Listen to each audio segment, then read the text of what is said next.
बात करने वाले हैं जो हर परिवार के लिए बहुत मायने रखता है, लेकिन जिसके बारे में हम अक्सर बात करने से बचते हैं, विरासत।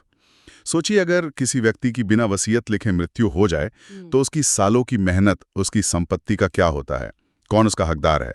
कानून इस पहेली को कैसे सुलझाता है? बिल्कुल सही सवाल है। ये एक ऐसी हकीकत है जिसका सामना कई परिवारों को करना पड़ता है और जानकारी ना होने की वजह से बहुत कंफ्यूजन और विवाद भी होते हैं। हाँ, ये तो है।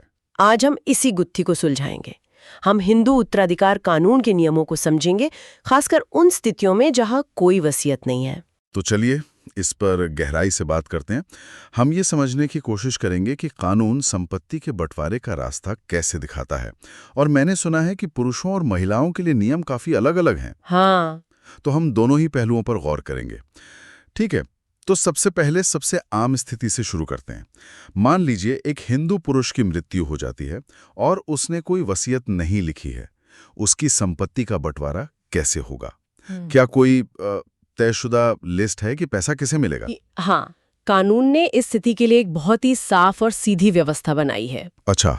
जी, ये हिंदू उत्तराधिकार अधिनियम के सेक्शन 8 में दी गई है। इसके मुताबिक संपत्ति सबसे पहले क्लास 1 यानी प्रथम श्रेणी के वारिसों को मिलती है। क्लास 1 वारिस? हाँ, ये वो लोग हैं जो मृतक के सबसे करीबी माने जाते हैं। क्लास 1 वारिस, ये कौन लोग होते हैं? मुझे लगता है इसमें पत्नी, बेटा और बेटी तो होंगे। हाँ, वो तो है ही, लेकिन ये लिस्ट इससे कहीं ज्यादा लंबी और दिलचस्प है। कानून ने इसमें कई रिश्तों को जगह दी है। जैसे इसमें मृतक की माँ भी शामिल है, जिन्हें अक्सर लोग भूल जाते हैं। और सिर्फ इतना ही नहीं, अगर बेटा गुजर गया हो तो उसकी विधवा यानी मृतक की बहू को भी सीधा हक मिलता है। अच्छा, बहू को भी? ये तो बहुत बड़ी बात है। इसका मतलब कानून सिर्फ खून के रिश्तों को नहीं बल्कि शादी से बने रिश्तों को भी सुरक्षा दे रहा है। बिल्कुल। और पुरुष वारिसों में कानून एक तरह से वंश को आगे देखता है।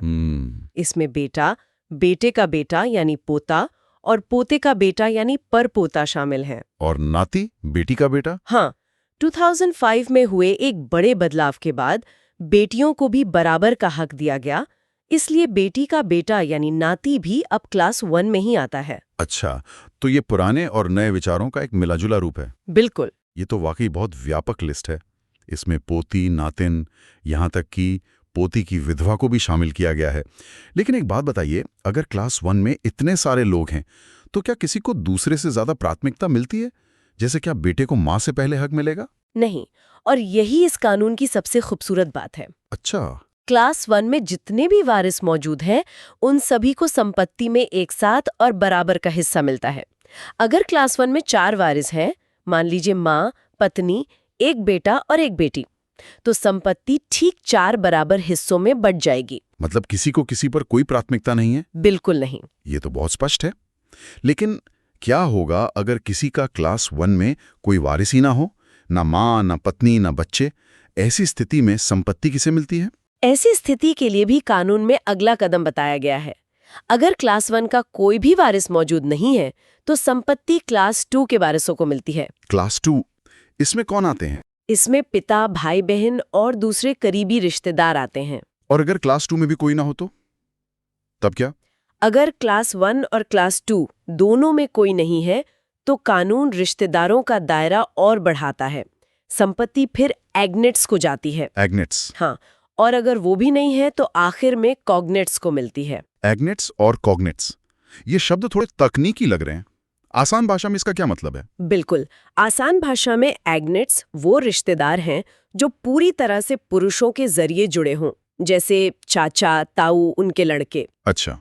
और कॉग्नेट्स वो रिश्तेदार होते हैं जिनके जुड़ने में कहीं ना कहीं कोई महिला भी आती है, जैसे कि मौसी या बुआ के बच्चे। तो मूल रूप से कानून की कोशिश है कि संपत्ति परिवार के खून के रिश्ते में ही रहे, चाहे वो कितना भी दूर का क्यों ना हो। बिल्कुल सही। ये तो काफी सीधा लगता है, कम से कम क्लास 1 के लिए। लेकिन असली जिंदगी में चीजें अक्सर उलझी हुई होती हैं। क्या हम कुछ उदाहरण ले सकते हैं ताकि ये नियम और साफ हो जाएं? हाँ, क्यों नहीं। मान लीजिए एक व्यक्ति की मृत्यु हो जाती है और उसके परिवार में उसकी पत्नी, एक बेटा और एक बेटी हैं। हाँ, ये सबसे सीधा मामला है। पत्नी, बेटा और बेटी तीनों ही क्लास 1 के वारिस हैं। तो तीनों को बराबर मिलेगा? जी, जैसा हमने अभी बात की, क्लास 1 के सभी वारिसों को बराबर का हिस्सा मिलता है। इसलिए संपत्ति तीनों में बराबर बांटी जाएगी, यानी हर एक को 1/3 हिस्सा मिलेगा। ठीक है, ये समझ आ गया। अब एक थोड़ी मुश्किल स्थिति लेते हैं। एक व्यक्ति की मृत्यु होती है, उसका बेटा उससे पहले ही गुजर चुका था, लेकिन उस बेटे की पत्नी मतलब मृतक की बहू और उस बेटे का एक बच्चा मतलब मृतक का पोता जीवित हैं, और साथ ही मृतक की एक बेटी भी जिंदा है। अब बंटवारा कैसे होगा? ये एक बहुत अच्छा उदाहरण है जो दिखाता है कि कानून कितना सोचा समझा है। यहाँ पर मृतक की जीवित बेटी तो क्लास 1 वारिस है ही। हाँ, उसे तो अपना हिस्सा मिलेगा। बिल्कुल। अब जो बेटा पहले मर चुका है उसका हिस्सा खत्म नहीं होता। कानून ये मानता है कि वो हिस्सा उसके परिवार को मिलना चाहिए। अच्छा। तो उस बेटे की विधवा यानी बहू और उसका बेटा यानी पोता, ये दोनों भी मृतक के क्लास 1 वारिसों की लिस्ट में आते हैं। तो इसका मतलब संपत्ति 3 लोगों में बटेगी, बेटी, बहू और पोता? बिल्कुल, तीनों को बराबर हिस्सा मिलेगा।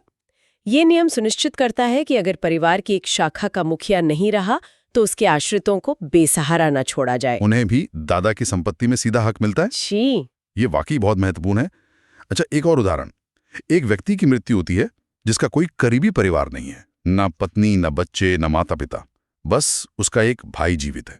इस स्थिति में हम पहले देखेंगे कि क्या कोई क्लास 1 वारिस है। नहीं है? फिर हम क्लास 2 वारिसों की लिस्ट देखेंगे जिसमें भाई शामिल है, तो पूरी की पूरी विरासत उसके भाई को मिल जाएगी। और अगर भाई भी नहीं होता? तो हम एग्निट्स और कॉग्निट्स की तरफ बढ़ते। कानून ने हर संभावित स्थिति के लिए एक रास्ता बनाया है। और आखिरी केस, ये थोड़ा दुर्लभ हो सकता है, लेकिन अगर किसी व्यक्ति का दूर दूर तक कोई रिश्तेदार या वारिस ही ना हो तो उस संपत्ति का क्या होता है? क्या वो लावारिस रह जाती है? नहीं, कानून में ऐसी कोई स्थिति नहीं है जहां संपत्ति लावारिस रह जाए। इस स्थिति को एस्चीट कहते हैं। एस्चीट? हाँ, जब किसी व्यक्ति का कोई भी कानूनी वारिस नहीं मिलता तो उसकी सारी संपत्ति सरकार को चली जाती है। सरकार को? जी, सरकार उस संपत्ति को उन सभी जिम्मेदारियों और देनदारियों के साथ अपने हाथ में ले लेती है जो एक वारिस पर होती। इस प्रक्रिया का निपटारा कलेक्टर या असिस्टेंट कलेक्टर बहुत सावधानी से करते हैं, पूरी जांच पड़ताल के बाद, ताकि ये पक्का हो सके कि सच में कोई दावेदार नहीं है। बिल्कुल। पुरुषों की संपत्ति के नियम तो काफी हद तक स्पष्ट हैं, लेकिन अब आते हैं उस हिस्से पर जो अक्सर लोगों को सबसे ज्यादा कंफ्यूज करता है। मैंने सुना है कि महिलाओं की संपत्ति के उत्तराधिकार के नियम पुरुषों से बिल्कुल अलग हैं। ये कैसे काम करता है? हाँ, आप बिल्कुल सही कह रहे हैं। एक हिंदू महिला की बिना वसीयत मृत्यु होने पर संपत्ति का बंटवारा कैसे होगा, ये हिंदू उत्तराधिकार अधिनियम के सेक्शन 15 में बताया गया है। और इसका क्रम पुरुषों से काफी अलग है। तो क्या है वो क्रम? सबसे पहले संपत्ति किसे मिलती है? सबसे पहले संपत्ति उसके बच्चों मतलब बेटे और बेटियों और पति को मिलती है। इसमें पहले मर चुके बेटे या बेटी के बच्चे भी शामिल हैं। ठीक है, और अगर ये लोग नहीं है तो संपत्ति पति के वारिसों को जाती है। अगर वे भी नहीं हैं तो महिला के माता पिता को संपत्ति मिलती है। माता पिता को? जी, इसके बाद पिता के वारिसों का नंबर आता है और अंत में अगर इनमें से कोई नहीं है तो माता के वारिसों को संपत्ति मिलती है। ये तो काफी लंबा क्रम है, लेकिन मैंने सुना है कि इसमें एक बहुत बड़ा लेकिन भी है, एक बहुत बड़ा अपवाद जो इस पूरे क्रम को बदल सकता है। हाँ, ये इस बात पर निर्भर करता है कि महिला को वो संपत्ति मिली कहाँ से थी। बिल्कुल सही। आपने सबसे महत्वपूर्ण बिंदु पकड़ा है जिसे अक्सर लोग नजरअंदाज कर देते हैं। इसमें 2 मुख्य अपवाद हैं। पहला, अगर किसी महिला को संपत्ति अपने माता या पिता से विरासत में मिली है और उसका कोई बेटा या बेटी या उनके बच्चे नहीं है, हाँ, तो वो संपत्ति उसके पति या पति के वारिसों को नहीं जाएगी। तो फिर किसे जाएगी? वो संपत्ति वापस उसी स्रोत में चली जाएगी जहां से आई थी, यानी वो उसके पिता के वारिसों को मिलेगी। अच्छा, जैसे उसके भाई बहन। तो मतलब अगर संपत्ति मायके से आई है और महिला के अपने बच्चे नहीं हैं तो वो वापस मायके वालों को ही मिलेगी, ससुराल वालों को नहीं। ठीक इसी तरह दूसरा अपवाद है। वो क्या है? अगर महिला को संपत्ति अपने पति या ससुर से विरासत में मिली है और उसके कोई बच्चे नहीं हैं, तो वो संपत्ति उसके माता पिता या उनके वारिसों को नहीं जाएगी, वो संपत्ति वापस उसके पति के वारिसों को ही मिलेगी। मुझे एक केस याद आता है जहां एक महिला को उसके पिता से एक घर मिला था। उसके पहले बच्चे नहीं थे। जब वो गुजरी तो उसके पति के भाई बहनों ने दावा किया, लेकिन कानून के इसी अपवाद की वजह से वो घर वापस महिला के भाइयों को मिला, पति के परिवार को नहीं। बिल्कुल। इस नियम के पीछे का सिद्धांत ये है कि पारिवारिक संपत्ति उसी परिवार में बनी रहे अगर उस महिला के अपने कोई वंशज ना हो। तो संपत्ति का स्रोत ये तय करता है कि वो जाएगी कहाँ। ये एक बहुत ही बारीक लेकिन महत्वपूर्ण जानकारी है। जी। अभी तक हमने सिर्फ उन स्थितियों की बात की जहां वसीयत नहीं है। अगर किसी ने पहले से ही वसीयत बना रखी हो तो क्या होता है? क्या तब भी ये सारे नियम लागू होते हैं? नहीं, अगर एक वैध वसीयत मौजूद है तो वो सर्वोपरि है। संपत्ति का बंटवारा फिर उसी वसीयत के अनुसार होता है, चाहे उसमें किसी को भी दिया गया हो। मतलब व्यक्ति की इच्छा सबसे ऊपर है। बिल्कुल। कानून हर व्यक्ति को अपनी संपत्ति का अपनी इच्छा से निपटान करने का अधिकार देता है। और वसीयत के मामले में प्रक्रिया क्या होती है? क्या रजिस्टर्ड और नॉन रजिस्टर्ड वसीयत में कोई फर्क है? हाँ, प्रक्रिया में फर्क आ जाता है। अगर वसीयत रजिस्टर्ड यानी पंजीकृत है तो प्रक्रिया काफी सीधी होती है। प्राकृतिक उत्तराधिकारियों को बस सूचित किया जाता है और उनकी बात सुनने के बाद म्यूटेशन यानी दाखिल खारिज कर दिया जाता है। एक मिनट, ये म्यूटेशन या दाखिल खारिज क्या होता है? आसान शब्दों में कहें तो ये सरकारी रिकॉर्ड्स जैसे जमीन के कागजात में पुराने मालिक का नाम हटाकर नए कानूनी वारिस का नाम दर्ज करवाने की प्रक्रिया है। अच्छा, नाम चढ़वाना। जी, लेकिन अगर वसीयत रजिस्टर्ड नहीं है या सिर्फ मौखिक है तो जांच करने वाले अधिकारी की जिम्मेदारी बढ़ जाती है। उसे ये तय करना होता है कि वसीयत असली है या नहीं, और इस प्रक्रिया में सभी प्राकृतिक वारिसों को सुनकर उनकी आपत्तियों पर विचार किया जाता है। कुछ और खास मामले भी हैं, जैसे गोद लिए हुए बच्चे का क्या अधिकार है? क्या उसे जैविक बच्चे के बराबर ही अधिकार मिलते हैं? कानून इस मामले में बहुत स्पष्ट है।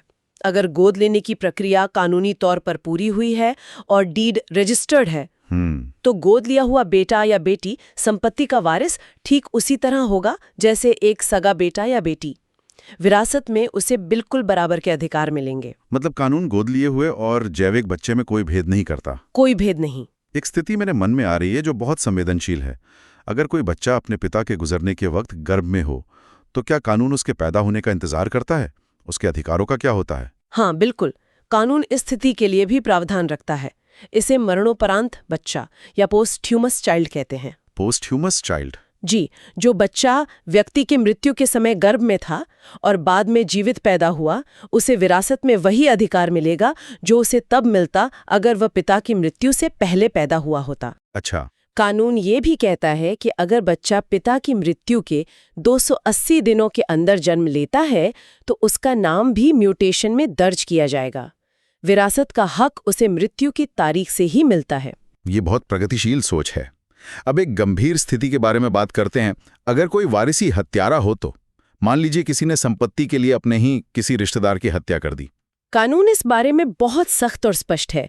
न्याय का एक मूल सिद्धांत है कि कोई भी अपने गलत काम से फायदा नहीं उठा सकता। सही बात है। इसलिए जो व्यक्ति किसी की हत्या करता है या हत्या के लिए उकसाता है वो उस मारे गए व्यक्ति की संपत्ति का वारिस बनने से अयोग्य हो जाता है। तो फिर उस हत्यारे का हिस्सा किसे मिलता है? संपत्ति का बंटवारा ऐसे किया जाता है मानो वो अयोग्य व्यक्ति मतलब हत्यारा मृतक से पहले ही मर गया हो। अच्छा। उसका हिस्सा फिर उसके बच्चों या अगले वारिसों को मिल सकता है, लेकिन उसे खुद कुछ नहीं मिलेगा। और संक्षेप में, क्या ये नियम सिर्फ जमीन जायदाद पर ही लागू होते हैं या किसी और तरह के अधिकारों पर भी, जैसे अगर किसी ने अपनी प्रॉपर्टी किराए पर दी हो या गिरवी रखी हो? नहीं, ये नियम व्यापक हैं। पट्टेदार यानी लेसी या गिरवीदार यानी मॉर्टगेजी के अधिकारों का उत्तराधिकार भी इन्हीं हिंदू उत्तराधिकार के नियमों के अनुसार ही होता है। अच्छा, उन पर भी यही नियम लागू होते हैं? हाँ, अगर एक पट्टेदार की मृत्यु हो जाती है तो लीज के अधिकार उसके कानूनी वारिसों को उसी क्रम में मिलेंगे जिसकी हमने चर्चा की। तो आज की इस चर्चा से जो बातें निकलकर सामने आई हैं, हाँ। वो ये है कि पुरुषों के लिए कानून ने एक साफ सुथरी श्रेणीबद्ध प्रणाली बनाई है, क्लास 1, क्लास 2 और आगे। जबकि महिलाओं के मामले में संपत्ति कहां से आई है, ये बात उत्तराधिकार की दिशा तय कर सकती है, जो एक बहुत बड़ा अंतर है। बिल्कुल। और सबसे बढ़कर वसीयत बना लेना कितना जरूरी है, ये भी साफ हुआ। और हमने ये भी देखा कि कानून कितना सूक्ष्म और मानवीय है। ये बोध लिए हुए और अजन्मे बच्चे के अधिकारों को भी पूरी तरह से मान्यता देता है। हाँ। और साथ ही न्याय के सिद्धांत को कायम रखते हुए अपराध करने वाले को उत्तराधिकार से वंचित भी करता है। यहाँ एक विचार करने वाली बात ये भी है कि कानून पारिवारिक संबंधों के आधार पर एक निष्पक्ष प्रणाली बनाने की कोशिश करता है, लेकिन जैसे जैसे समाज बदल रहा है, परिवार की संरचनाएं बदल रही हैं, भविष्य में इन नियमों को कैसे अनुकूलित करने की आवश्यकता हो सकती है। ये तो सोचने वाली बात है। उदाहरण के लिए आज महिलाएं खुद कमाती हैं, अपनी संपत्ति बनाती हैं। जो संपत्ति उन्होंने विरासत में नहीं बल्कि अपनी मेहनत से बनाई है, क्या उसके उत्तराधिकार के नियम भी वही रहने चाहिए जो विरासत में मिली संपत्ति के हैं? यह एक सोचने वाली बात है। ये एक बहुत ही प्रासंगिक सवाल है जिस पर भविष्य में जरूर और चर्चा होगी। इसके साथ ही हम अपने श्रोताओं को ये भी बताना चाहेंगे कि यहाँ दी गई जानकारी केवल मार्गदर्शन और सामान्य समझ के लिए है। इसे किसी भी तरह की कानूनी सलाह ना माना जाए। जी।